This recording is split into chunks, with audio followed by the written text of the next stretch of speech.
नमस्कार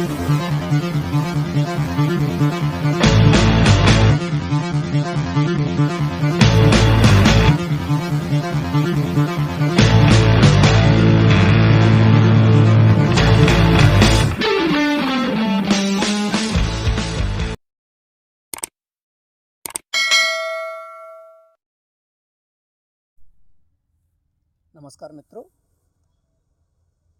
सभी श्रोताओं और दर्शकों का अपने चैनल में स्वागत करता हूं। मित्रों, इस अंक में प्रस्तुत कर रहा हूं सुप्रसिद्ध कहानीकार और उपन्यासकार जैक लंडन की एक कहानी, जो मूलतः अंग्रेजी में है, चिनागो बाई जैक लंडन। उस कहानी का हिंदी अनुवाद प्रस्तुत है वह चिनागो। लेखक हैं जैक लंडन। मुझे यह सोशल मीडिया के द्वारा प्राप्त हुई है। कहानी वह चिनागो। प्रवाल विकसित होता है, ताड़ बढ़ता है, लेकिन मनुष्य प्रयाण कर जाता है। ताहिती की कहावत। अहचो फ्रांसीसी नहीं समझता था। वह बेहद थका मांदा और उकताया हुआ अदालत के भरे हुए कमरे में लगातार विस्फोटक फ्रांसीसी सुनते हुए बैठा था, जिसे कभी एक अधिकारी और कभी दूसरा बोलता था। अहचो के लिए यह केवल बहुत ज़्यादा बड़बड़ाहट थी और वह फ्रांसीसी लोगों की मूर्खता पर आश्चर्यचकित था, जो चुंगगा के हत्यारे का पता लगाने में इतनी देर कर रहे थे और जिन्होंने उसका पता बिल्कुल नहीं लगाया। बगान के 500 कुली जानते थे कि अहचेन ने यह हत्या की है, और यहाँ यह हाल था कि अहचेन को गिरफ्तार तक नहीं किया गया था। यह सच था कि सभी कुलियों ने एक दूसरे के विरुद्ध गवाही नहीं देने की बात गुप्त रूप से मान ली थी, पर फिर भी यह पता लगाना बेहद आसान था और फ्रांसीसी लोगों को यह खोज निकालने में समर्थ होना चाहिए था कि अहसेन ही वह व्यक्ति था। ये बेहद मूर्ख थे, ये फ्रांसीसी। अहचो ने ऐसा कुछ नहीं किया था जिसके लिए वह भयभीत होता। हत्या में उसका कोई हाथ नहीं था। यह सच है कि वह उस समय वहाँ मौजूद था और बागान का निरीक्षक स्केमर ठीक उसके बाद दौड़कर बैरक में आया था और 4 या 5 अन्य कुलियों के साथ उसे वहाँ पकड़ा था। पर उससे क्या होता है? चुंगगा को केवल 2 बार छुरा मारा गया था।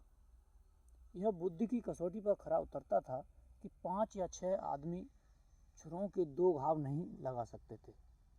यदि एक व्यक्ति ने केवल 1 बार छुरा मारा था तो ज़्यादा से ज़्यादा केवल 2 आदमी ही ऐसा कर सकते थे। अहचो ने यही तर्क सोचा था जब उसने और उसके 4 साथियों ने घटने वाली घटना के संबंध में अदालत को दिए गए अपने बयानों में झूठ बोला था और तथ्यों को अवरुद्ध और धुंधला कर दिया था। उन्होंने हत्या की आवाज़ें सुनी थीं और स्कैमर की तरह वे उस जगह की ओर दौड़े थे। वे स्कैमर से पहले वहां पहुंच गए थे।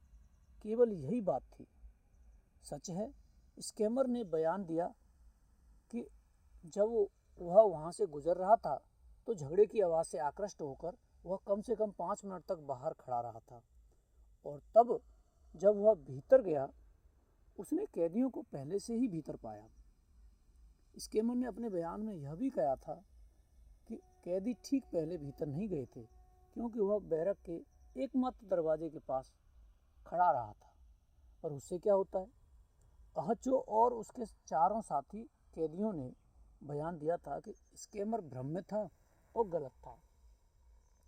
अंत में उन्हें जाने दिया जाएगा। वे सभी इसके प्रति आश्वस्त थे। छुरे के 2 घावों के लिए 5 आदमियों ने उनके सिर नहीं काटे जा सकते। इसके अलावा किसी विदेशी शैतान ने हत्या होते हुए नहीं देखी थी। पर ये फ्रांसीसी लोग कितने मूर्ख थे। जैसा कि अहचो अच्छी तरह जानता था, चीन में दंडाधिकारी उन सबको यंत्रणा देने का आदेश दे देता और सच्चाई जान लेता। उत्पीड़न के द्वारा सच्चाई जानना बेहद आसान था, मगर ये फ्रांसीसी लोग यात्रा नहीं देते थे। बहुत बड़े मूर्ख थे ये। इसलिए ये कभी नहीं जान पाएंगे कि चुंगगा की हत्या किसने की। पर अहचो सब कुछ नहीं समझता था। बागान का स्वामित्व रखने वाली कंपनी ने काफ़ी बड़े खर्चे पर ताहिती में 500 कुलियों का आयात किया था। शेयर होल्डर लाभांश के लिए शोर मचा रहे थे और कंपनी ने अब तक कोई लाभांश अदा नहीं किया था। इसलिए कंपनी यह नहीं जानती थी कि उसके कीमती अनुबंधित मजदूर एक दूसरे को मारने की प्रथा शुरू कर देंगे। साथ ही वहाँ चिनागो लोगों पर फ्रांसीसी कानून की खूबियाँ और श्रेष्ठता थोपने के लिए उत्सुक और इच्छुक फ्रांसीसी भी थे। कभी कभार उदाहरण स्थापित करने से ज़्यादा अच्छा कुछ नहीं था। इसके अलावा इंसान होने और नश्वर होने के कारण सजा के भुगतान के तौर पर लोगों को अपने दिन दुर्दशा और दुख में बिताने के लिए भेजने के सिवाय न्यू कैलेडोनिया और किस काम का था। अहचो यह सब नहीं समझता था। वह अदालत के कमरे में बैठा विस्मयकारी न्याय की प्रतीक्षा कर रहा था, जो उसे और उसके साथियों को वापस बागान पर जाने और अनुबंध की शर्तों को पूरा करने से लिए मुक्त कर देगी। यह फैसला जल्दी ही दे दिया जाएगा। कार्यवाही समाप्ति की ओर घिसट रही थी। वह यह देख सकता था। अब न और बयान दिए जा रहे थे, न और लोगों की बड़बड़ सुनाई दे रही थी। फ्रांसीसी शैतान भी थक गए थे और स्पष्ट रूप से निर्णय की प्रतीक्षा कर रहे थे। और जब वह इंतजार कर रहा था तो उसने अपने जीवन के उस पिछले समय को याद किया जब उसने अनुबंध पर हस्ताक्षर किए थे और जहाज में बैठकर ताहिती के लिए रवाना हुआ था। उसके समुद्र तटीय गांव में समय बेहद कठिन रहा था और तब उसने खुद को सौभाग्यशाली माना था जब उसने दक्षिणी समुद्र में 50 मैक्सिकी सेंट प्रतिदिन पर 5 सालों के लिए मेहनत मजदूरी करने के लिए खुद को करारबद्ध किया था। उसके गांव में ऐसे पुरुष थे जो 10 मैक्सिकी डॉलर के लिए साल भर कड़ी मेहनत करते थे और ऐसी औरतें थीं जो 5 डॉलर पाती थीं और यहाँ उसे एक दिन का 50 सेंट मिलता था। एक दिन के काम के एवज में केवल एक ही दिन के काम के लिए उसे वह राजसी धनराशि मिल जानी थी। अगर काम मुश्किल था तो क्या हुआ, 5 सालों के अंत में वह घर लौट आएगा। यह अनुबंध में लिखा था और उसे दोबारा कभी यह काम नहीं करना पड़ेगा। वह जीवन भर के लिए एक अमीर आदमी हो जाएगा जिसका अपना एक घर होगा, पत्नी होगी, सयाने हो रहे बच्चे होंगे जो उसका आदर करेंगे। हाँ, और घर के पिछवाड़े में उसका एक छोटा बगीचा होगा, सोचने विचारने और आराम करने की एक जगह और एक बहुत छोटे ताल में सोन मछलियाँ होंगी। पेड़ों में हवा से बजने वाली घंटियाँ टनटनाएंगी और चारों ओर एक ऊंची दीवार होगी ताकि उसका सोचना विचारना और आराम करना शांत और अक्षुब्ध रहे। खैर, उसने उन 5 सालों में से 3 साल बिता लिए थे। अपनी कमाई के द्वारा वह अपने देश में अभी से एक धनी आदमी हो गया था और ताहिती में कपास के बागान और उसकी राह देख रहे सोचने विचारने और आराम करने के बगीचे के बीच में केवल 2 साल और पड़ते थे। लेकिन ठीक उस समय वह चुंगगा की हत्या के समय मौजूद रहने की बदकिस्मत दुर्घटना के कारण रुपए पैसे खो रहा था। वह 3 हफ्ते से जेल खाने में पड़ा था और उन 3 हफ्तों में से प्रतिदिन के लिए उसके 50 सेंट खोए थे। और अब जल्द ही फैसला सुना दिया जाएगा और वह वापस काम पर चला जाएगा। अहचो की उम्र 22 साल थी। वह खुशमिजाज और अच्छे स्वभाव का था और उसके लिए मुस्कुराना आसान था। हालांकि उसका शरीर एशियाई ढंग से छरहरा था, पर उसका चेहरा गोल मटोल था। वह चांद की तरह गोल था और वह एक सौम्य भद्रता और आत्मा की मधुर सहृदयता को आलोकित करता था, जो उसके हमवतनों में विरल थी। उसके चेहरे का रूप रंग भी उसे झूठा साबित नहीं करता था। उसे कभी गड़बड़ी नहीं फैलाई थी, कभी लड़ने झगड़ने में भाग नहीं लिया था। वह जुआ नहीं खेलता था। उसकी अंतरात्मा इतनी निष्ठुर नहीं थी जितनी एक जुआरे की होनी चाहिए। वह साधारण चीज़ों और सामान्य इच्छाओं से संतुष्ट था। कपास के दहकते खेत में कड़ी मेहनत करने के बाद शाम की शीतलता में मौजूद निस्तब्धता और शांति उसे असीम संतोष देती थी। वह किसी अकेले फूल को एकटक देखते हुए और अस्तित्व के गूढ़ रहस्यों और पहेलियों पर चिंतन करते हुए घंटों बैठा रह सकता था। रेतीले समुद्र तट के एक बहुत छोटे अर्धचंद्राकार पर खड़ा एक नीला बगुला, उड़न मीन की रूपहली उछाल, या समुद्र ताल के उस पार एक मोतिया और गुलाबी सूर्यास्त उसे इतना सम्मोहित कर सकते थे कि वह थकाऊ दिनों के जुलूस और स्केमर्स के भारी कोड़े के प्रति पूरी तरह भुलक्कड़ हो जाए। स्केमर, काल स्केमर एक पशु था, एक बर्बर पशु, पर वह अपना वेतन कमाता था। वह उन 500 गुलामों से ताकत का अंतिम कतरा निचोड़ लेता था, क्योंकि वे तब तक गुलाम ही थे जब तक कि उनके 5 सालों की अवधि समाप्त नहीं हो जाती। स्केमर कड़ी मेहनत करता था ताकि वह उन 500 पसीना बहाते शरीरों से शक्ति निचोड़ सके और निर्यात के लिए तैयार कपास के रोएदार गट्ठों में से उसके स्वरूप को बदल सके। यह उसकी प्रबल, कदाचित आदिम पाशविकता ही थी जो उसे स्वरूप परिवर्तन को लागू करने की ताकत देती थी। साथ ही उसे 3 इंच चौड़े और गज भर लंबे चमड़े के एक मोटे पट्टे की सहायता होती थी, जिसके साथ वह चलता था और जो समय समय पर किसी झुके हुए कुली की नंगी पीठ पर पिस्तौल की गोली की तरह धड़ाके के साथ गिरती थी। ये धड़ाके तब लगातार होते जब स्केमर घोड़े पर सवार होकर खांचेदार खेत से गुजरता था।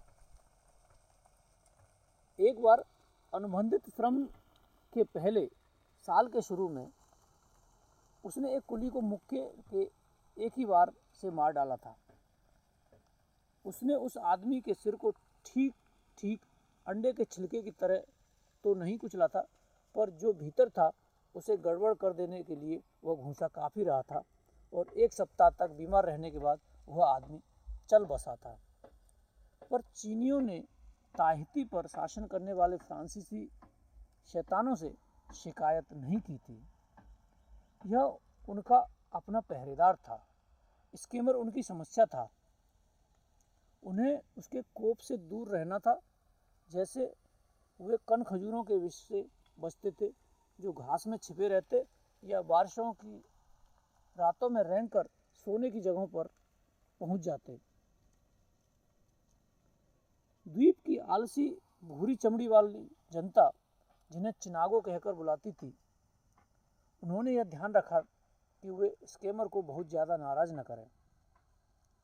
यह स्केमर के लिए पूरी यात्रा में की गई कड़ी मेहनत के बराबर था। स्केमर के मुक्के का वह वार कंपनी के लिए हजारों डॉलर के मूल्य का रहा था, किंतु इसके कारण स्केमर को कभी कोई परेशानी नहीं हुई थी।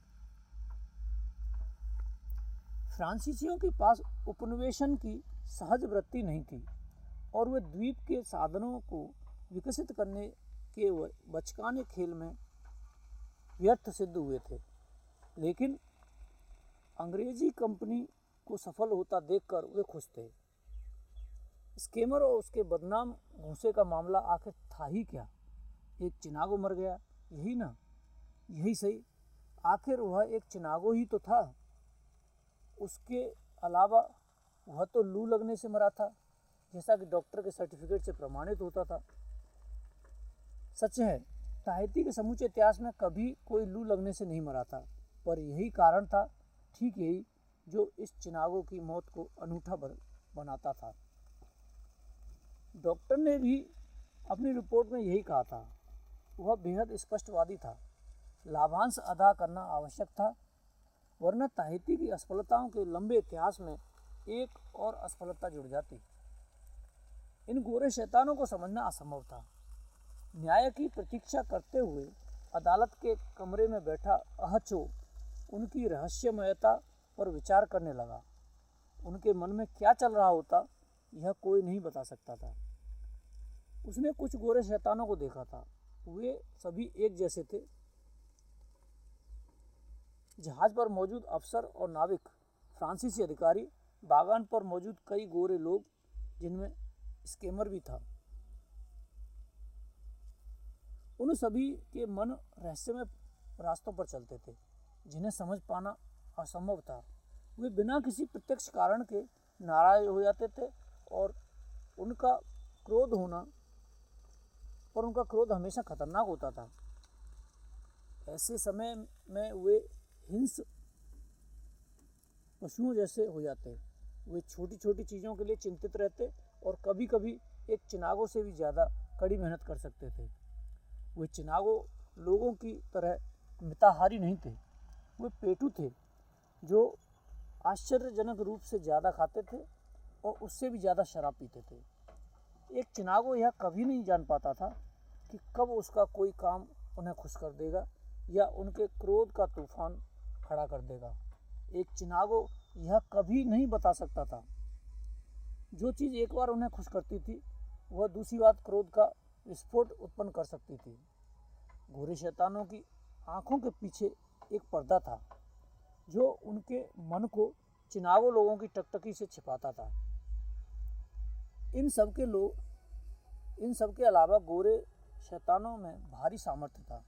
चीज़ों को करने की योग्यता थी। उनमें चीज़ों को चला सकने की, काम करके नतीजे निकाल सकने की और अपनी इच्छा शक्ति के अनुरूप सभी सरकने और रेंगने वाली चीज़ों को झुका सकने की दक्षता थी। बल्कि सभी मूल तत्वों की पूरी शक्तियाँ भी उन्हीं में थीं। हाँ, गोरे लोग अनूठे और असाधारण थे और वे शैतान थे। स्केमर को देखो। अहचो हैरान था कि फैसला देने में इतनी देर क्यों लग रही थी। जिन लोगों पर मुकदमा चल रहा था, उनमें से किसी ने चुंगगा को हाथ भी नहीं लगाया था। केवल अहसेन ने ही उसकी हत्या की थी। अहसेन ने चुंगगा की चोटी पकड़कर एक हाथ से उसका सिर पीछे झुकाया और फिर दूसरे हाथ आगे बढ़ाकर चाकू को उसके शरीर में घुसा दिया था। 2 बार उसने चाकू भीतर घुसेड़ दिया था। वहाँ अदालत के कमरे में आंखें बंद किए हुए अहचो ने हत्या को दोबारा होते हुए देखा। तू मैं बेहद घटिया शब्दों का होता आदान प्रदान, आदरणीय पूर्वजों को दी गई गालियाँ और उनका दिया गया अपमान, अनादि पीढ़ियों को दिए गए शाप, अहसेन की छलांग, चुंगगा की चोटी पर उसकी पकड़, वह चाकू जो शरीर में 2 बार घुसा, दरवाजे के लिए झपटना, अहसेन का बचकर भाग निकलना, स्केमर का उड़ता पट्टा जिसने बाकी लोगों को कोने में खदेड़ दिया और संकेत के तौर पर रिवॉल्वर से गोली का चलना जो स्केमर के लिए मदद लाई। एचओ इस पूरे घटनाक्रम को दोबारा जीते हुए सिहरा। पट्टे का एक प्रहार उसके गाल पर चोट लगाकर थोड़ा चमड़ा छीलकर ले गया।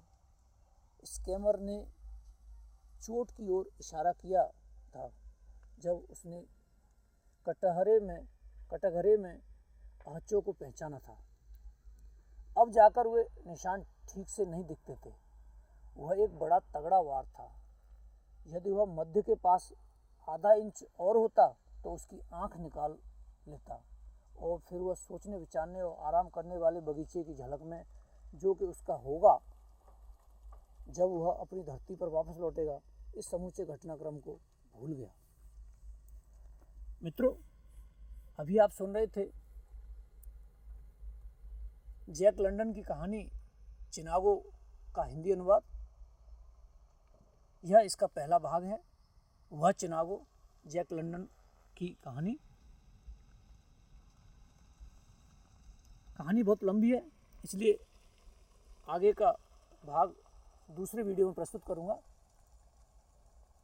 अगला वीडियो प्राप्त करने के लिए जिन साथियों ने चैनल को सब्सक्राइब नहीं किया है वे सब्सक्राइब अवश्य कर लें और बेल आइकन भी प्रेस करें ताकि अगला वीडियो, कहानी का अगला भाग आपको प्राप्त हो सके। धन्यवाद।